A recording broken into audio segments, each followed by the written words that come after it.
my friend, my brother, comrade in arms, founder, Jan Suraj Party, திரு பிரசாந்த் கிஷோர் அவர்கள் இன்னைக்கு நம்மளுடைய இந்த தமிழக வெற்றி கழகத்தினுடைய 2ஆம் ஆண்டு துவக்க விழாவிற்கு சிறப்பு விருந்தினராக கலந்துக்கிட்டு பேசியது மிக்க மிக்க மகிழ்ச்சி. அவருக்கு என்னுடைய மனமார்ந்த நன்றியை தெரிவிச்சுக்கிறேன். We are an emerging primary political force in Tamil Nadu politics with a firm commitment to create history in the upcoming 2026 assembly elections of Tamil Nadu, like 1967 and 1977 assembly elections of our state. Without compromising our party's ideological principles at any cost, I am here to collaborate and work with you towards upholding the secular and democratic ideals in TN and beyond. என் நெஞ்சில் குடியிருக்கும்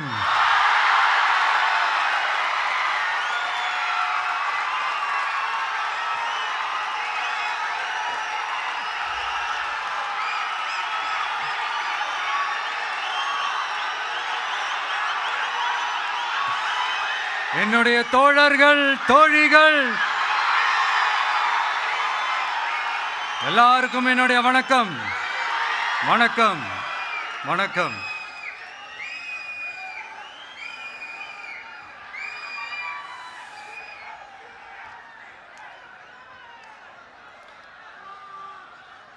இந்த அரசியல்னாலே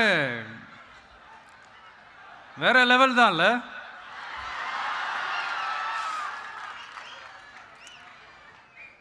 ஏன்னா இந்த அரசியலில் மட்டும்தான் வித்தியாசமான ஒன்று நம்ம பார்க்கலாம். யார் யாரை எப்போ எதிர்ப்பாங்கன்னே நமக்கு தெரியாது. யார் யாரை எப்போ ஆதரிப்பாங்கன்னே நமக்கு தெரியாது. அதை கணிக்கவே முடியாது. அதனால தான் இந்த அரசியலில் மட்டும் முன்னாடிலாம் சொல்லி நம்ம கேள்விப்பட்டிருப்போம், நிரந்தர நண்பனும் நிரந்தர எதிரியும் இல்லைன்னு சொல்லுவாங்க. அரசியலுக்கு யார் வேணாலும் வரலாம், அது ஒரு ஜனநாயக உரிமைன்னு சொல்லுவாங்க. ஆனால் மக்களுக்கு ரொம்ப ரொம்ப பிடிச்சி போன ஒருத்தன் அரசியலுக்கு வரான்னா அதை கண்டிப்பாக நல்லவங்க எல்லாம் வரவேற்பாங்க. ஆனால் ஒரு சில இந்த அதிகார இல்லை அது வேணாம், ஒரு சில பேருக்கு மட்டும் கொஞ்சம் எரிச்சல் வரத்தானே செய்யும். அது இருக்கும் தானே. என்னடா இவன் திடீர்னு ஒருத்தன் என்ட்ரி கொடுத்துட்டானே, இது வரைக்கும் நாம சொன்ன பொய்யெல்லாம் நம்பிக்கிட்டு மக்கள் நமக்கு ஓட்டு போட்டுக்கிட்டு இருந்தாங்களே. ஆனால் இப்போ இவன் சொல்றதெல்லாம் பார்த்தா மக்கள் மனசுக்கு ரொம்ப நெருக்கமாக வேற இருக்குது. அதுவே நமக்கு ஒரு பெரிய நெருக்கடியாகவும் இருக்குது. இவனை என்ன பண்ணலாம், என்ன செய்யலாம், எப்படி இவனை இது பண்ணலாம், க்ளோஸ் பண்ணலாம்.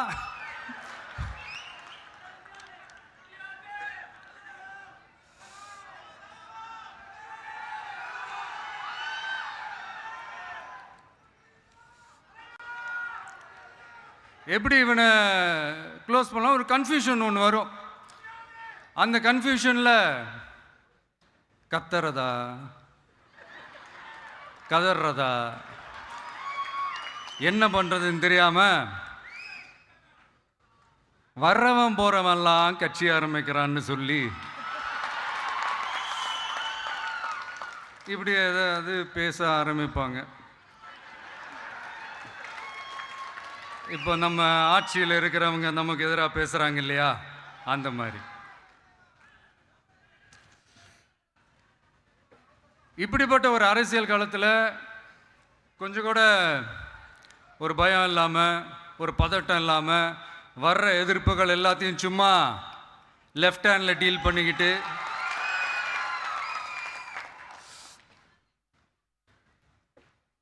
இதோ நம்மளுடைய தமிழக வெற்றி கழகம் முதலாவது ஆண்டை கடந்து இப்போ 2வது ஆண்டில் அடி எடுத்து வைக்கிறோம்.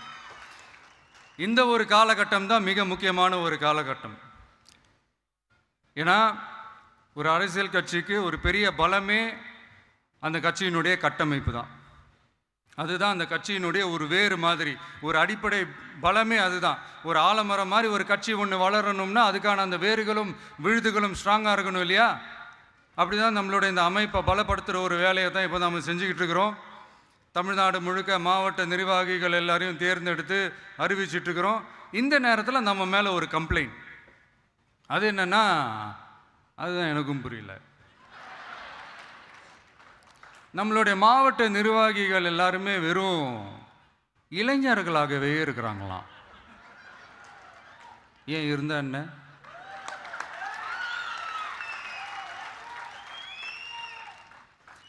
அறிஞர் அண்ணா அவர்கள் கட்சி ஆரம்பிச்சப்பா அவர் பின்னாடி நின்னதும், புரட்சி தலைவர் எம்ஜிஆர் அவர்கள் கட்சி ஆரம்பிச்சப்பா அவர் பின்னாடி நின்னதும் வெறும் இளைஞர்கள் தான். அந்த இளைஞர்களால் தான் 1967லையும் 1977லையும் அந்த 2 தேர்தலையுமே ஒரு மிகப்பெரிய ஒரு வெற்றி கிடைச்சது. வரலாறு, அதுதான் வரலாறு. இப்போ அதே மாதிரி நம்ம மேலே இன்னொரு கம்ப்ளைண்ட், அது என்னன்னா, நம்மளுடைய கட்சி நிர்வாகிகள் எல்லாருமே சாதாரண குடும்பத்திலிருந்து வந்தவங்களாம். அதே தான் இங்கேயும் கேட்குறேன், ஏன் வரக்கூடாதா?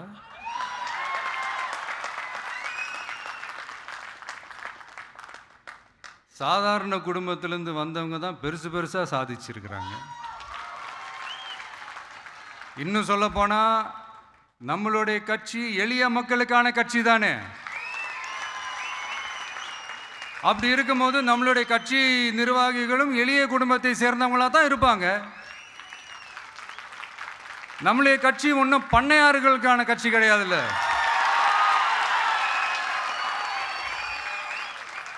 முன்னாடிலாம் அந்த காலத்தில் பண்ணையாருங்க தான் பதவியில் இருப்பாங்க. இப்போ கொஞ்சம் உள்டா மாறிடுச்சு, பதவியில் இருக்கிறவங்களாம் பண்ணையாராக மாறிடுறாங்க.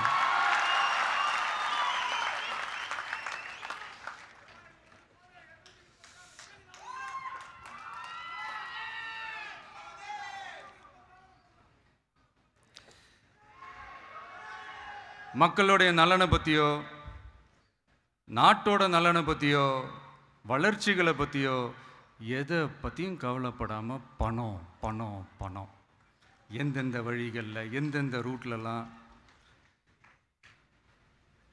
இப்படிப்பட்ட இந்த மைண்ட் செட் உள்ள இந்த பண்ணையார்களை அரசியலை விட்டே அகற்றுவது தான் நம்மளுடைய முதல் வேலை.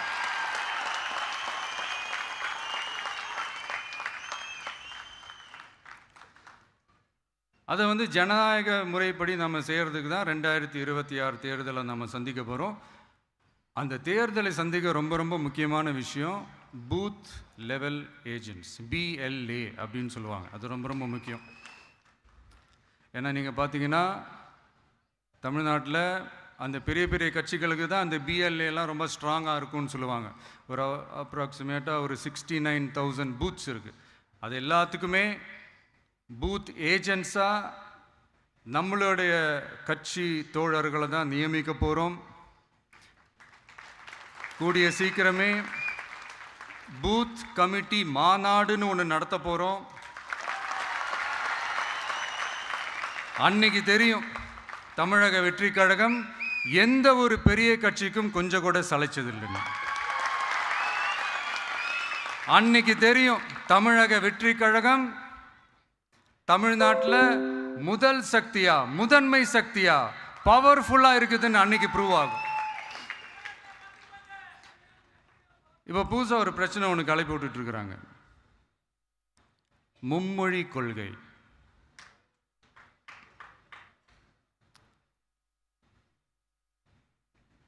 அதாவது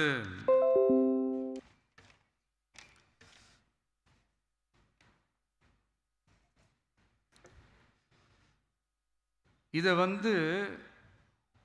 இங்கே செயல்படுத்தலைன்னா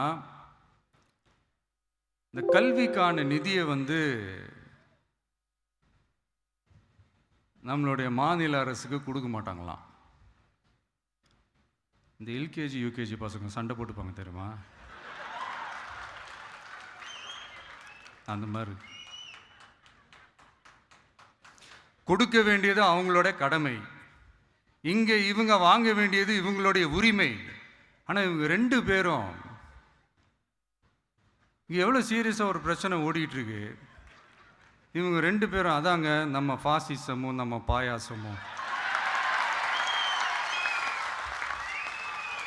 அதான் நம்ம அரசியல் இனிமையும் கொள்கை இனிமையும். 2 பேரும் என்ன பண்ணுறாங்கன்னா 2 பேரும் பேசி வச்சுக்கிட்டு இந்த செட்டிங்லாம் பண்ணி வச்சுக்கிட்டு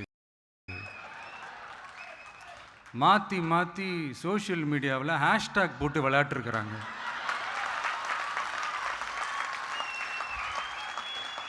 இங்கே என்ன நடந்துக்கிட்டு இருக்கு, அதாவது இவங்க 2 பேரும் அடிச்சுக்கிற மாதிரி அடிச்சுப்பாங்களாம். அதை நாங்கள் நம்பணுமா,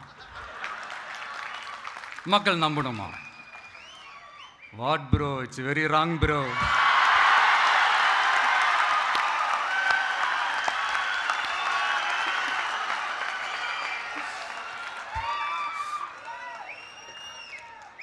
இதுக்கு நடுவில் நம்ம பசங்க உள்ள பூந்து அங்க ஒரு சம்பவம் ஒன்று பண்ணிட்டு டக்குன்னு வெளியே வந்துடுறது.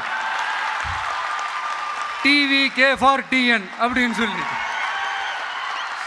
யார் சார் நீங்களா, எங்க சார் இருக்கிறீங்க? ஸ்லீப்பர் செல்ஸ் மாதிரி.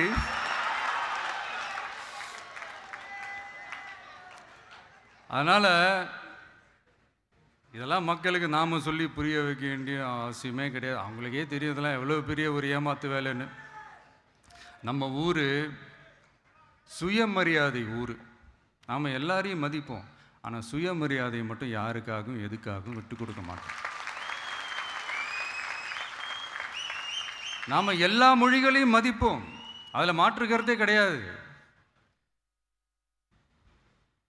தனிப்பட்ட முறையில் யார் வேணாலும் எந்த ஸ்கூலில் வேணாலும் படிக்கலாங்க.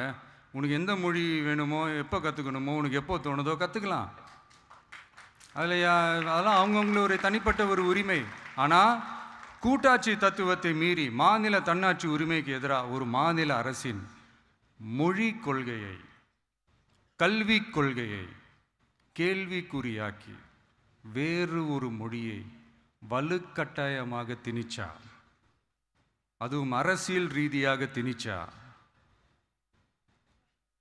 எப்படி ப்ரோ?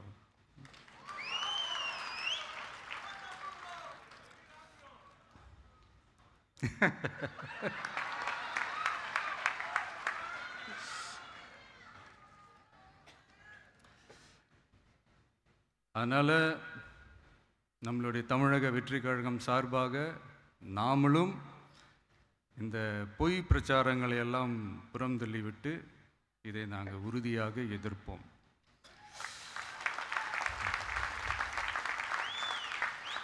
கான்ஃபிடென்ட்டாக இருங்க, நல்லதே நடக்கும், வெற்றி நிச்சயம். மீண்டும் சந்திக்கும் வரை நன்றி, வணக்கம்.